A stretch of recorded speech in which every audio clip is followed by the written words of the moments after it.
May caller tayo na sa kabilang line. We have Mark ng Manila. Hello? Hello po. Hi, Mark. Hello po, Papa Jack. Ilang taon na si paring Mark? Going 26 na po. Oh, talaga? Where you going?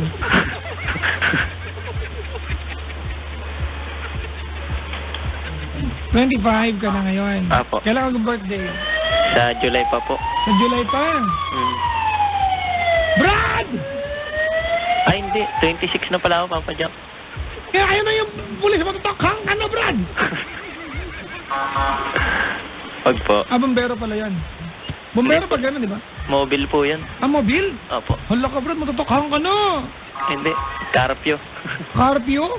Nag-iikot po sa Carpio. Professor kayo na. Si Professor sa Carpio dati. Anyways, anong ginagawa sa buhay ni Mark? Nagtatrabaho po. Anong trabaho? Sa hotel po. Anong trabaho mo sa hotel? Cashier po. Cashier! Opo.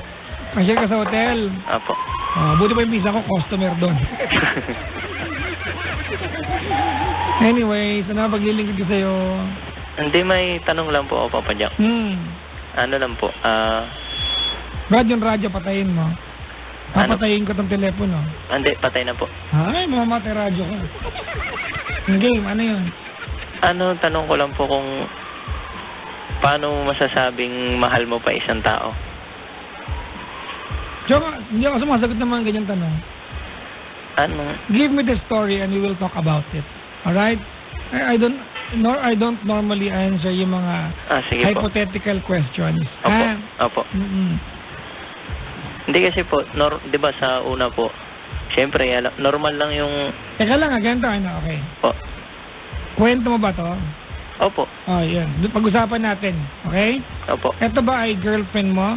Months Alright, po. bakit mo tinatanong kung paano malalaman kung mahal mo pa siya? Bakit? Nag-fade away na ba yung Parang ganun po. yung pag-ibig mo sa kanya? Parang ganun po. Sabihin mo sa kanya.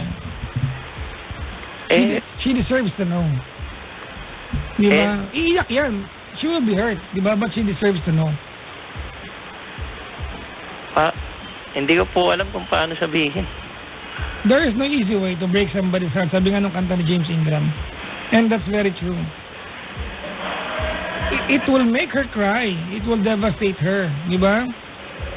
Opo. Pero Brad, she deserves to know. Parte siya ng relasyon eh. Opo. Magiging masama po ako sa paningin niya. Ganun.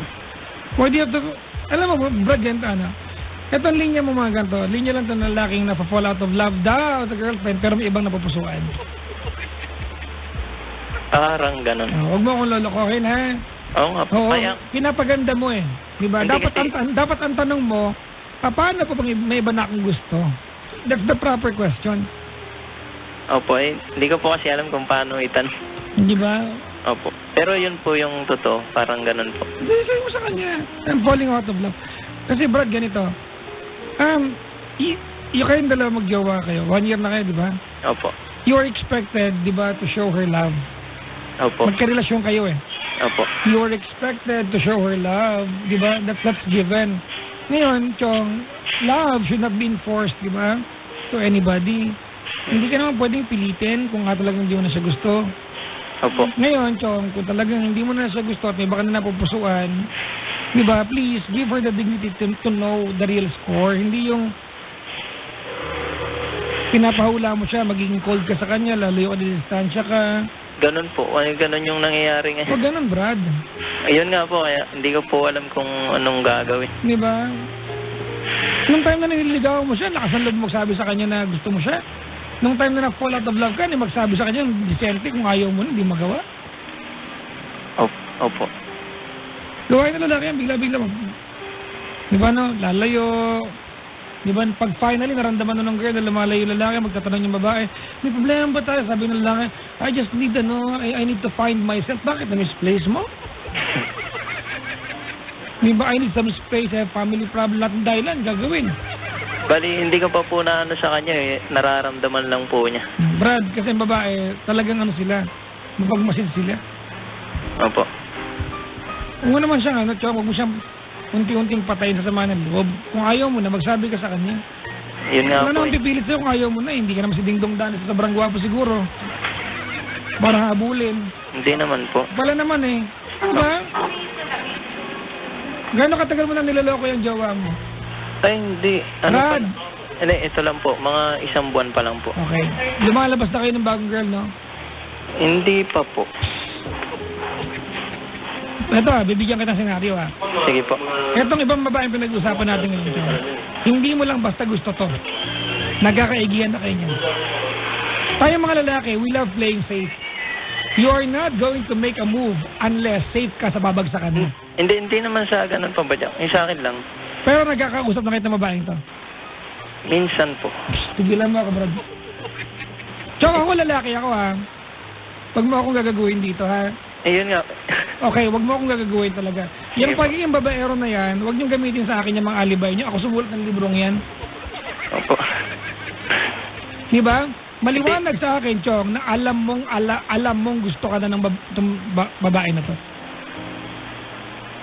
Dahil hindi ka didistansya sa girlfriend mo kung hindi ka safe sa pupuntahan mo. Ugaling lalaki yan. Opo. Nagkakausap na kayo, di ba? Alam mong gusto ka na niya, tama mali? Hindi po. Hindi ko pa po alam. Sige. Let's talk about that girl. Taga saan yan? Saan mo nakilala? Saan po? Yung babaeng yan. Yung dahilan.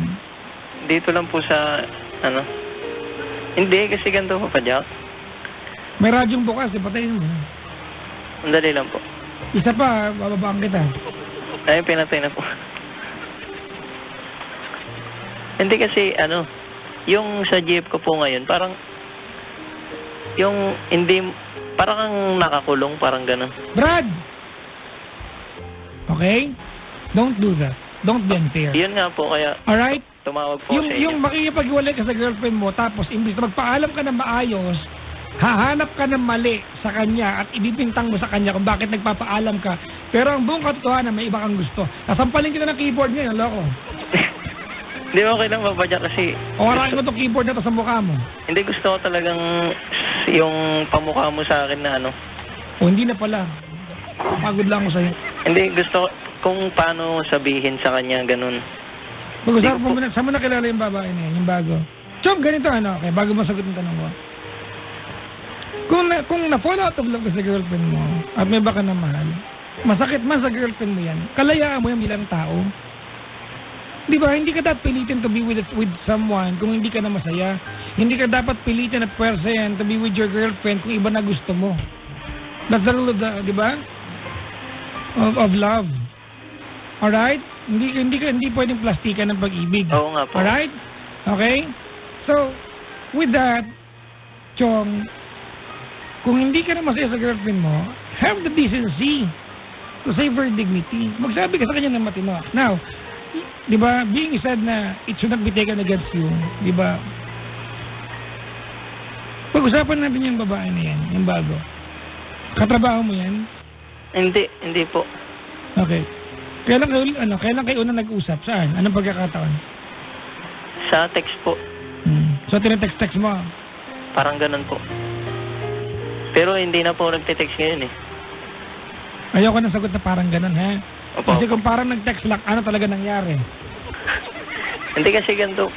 Mahirap kasi Hindi naman tungkol lang sa isang babae, Papa Jack. Yung parang ramdam ko dun sa girlfriend ko na parang hindi siya ganun. Chong, don't. Please. Kasi hindi ko lang alam kung paano ako sabihin kasi palagi siya nagbabanggit na mahal kita. Wait lang, bud. Okay? Okay? Huwag mong gagawin yan sa girlfriend mo.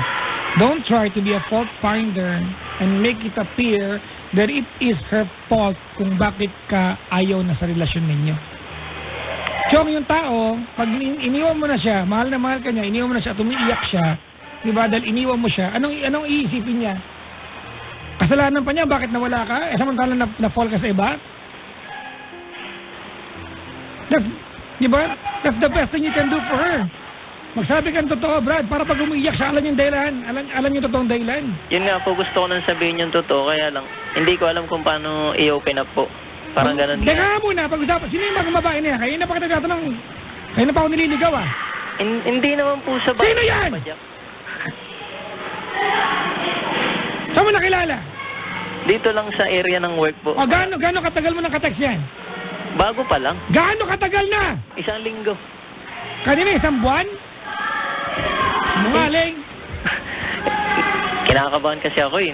Brad, kahit natatakot kinakabahan ka, Chong, hindi mo pagpapalit 1 buwan, 1 linggo. Yuck, you.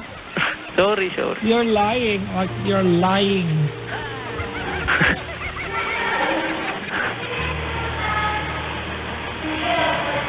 Nilalandi mo sa text yan, di ba? Parang ganun. See?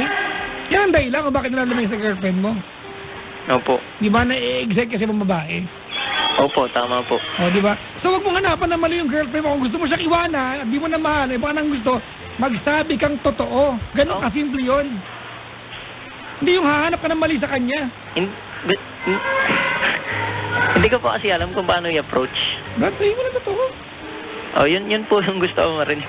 Di ba? Walang ibang walang madaling paraan yan. Sabi mo na totoo. Kahit makita ko siyang umiyak. Ano, gusto magkatawa siya? Hindi na. Hindi naman po. Pero iiyak talaga yan, Brad. Opo. Iiyak talaga yan. Opo. Diba? Pero kahit umiyak pa siya, Chong, she deserves to know the truth. Opo. Ang ingay, ba't nasa ka ba sa? Hindi sa yung mga bata po. Ganun ba?